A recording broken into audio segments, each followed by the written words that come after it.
Hello, नमस्कार मंडळी. तर आज मी लाँग व्हिडिओमध्ये तुम्हाला वरण बट्टी आणि वांग्याची भाजीची रेसिपी दाखवणार आहे. तर खूप दिवसानंतर लाँग व्हिडिओ येतो आहे. खूप नाही, आता टाकत आहे मी. तर मस्त असं श्रावणी सोमवारसाठी मी हे उपवासाला करते आणि खानदेशात नेहमीच हे बनवलं जातं. तर मस्त इथे मी बट्टीचं पीठ आईकडून आणलेलं होतं. त्यामध्ये ओवा, थोडासा खाता सोडा आणि मस्त तीळ वगैरे टाकून घट्टसर असं मळून घेतलं. मी माझं काम करते तोवर आमच्या बाळाचं तिच्या बाळाला भरवणं चालू होतं. तर असं थोडं थोडं पाणी टाकून हे घट्टसर असं मळून घेतलं. बट्टीचं पीठ कसं बनवता याचं मी आईला विचारेल आणि ती जी आहे प्रोसेस ती तुमच्यासोबत नक्की शेअर करेल.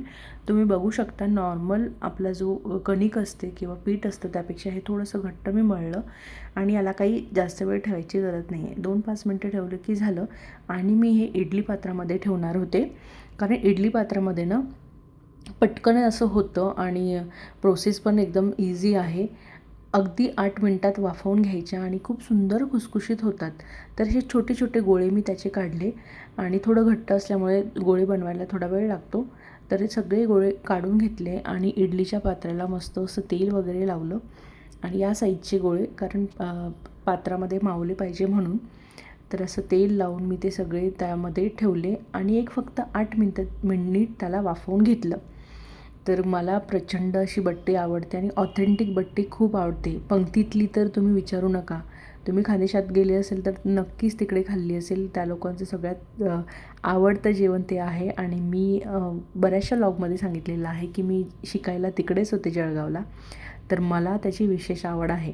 आमच्या भागामध्ये बट्टीचं पीठ दळूनही मिळत नाही आणि काहीच नाही. माझ्या सासूबाईंना त्यांना माहितीसुद्धा नव्हतं. तर मी पहिल्यांदा त्यांना बट्टी जेव्हा खाऊ घातली तेव्हा त्यांनाही खूप आवडली.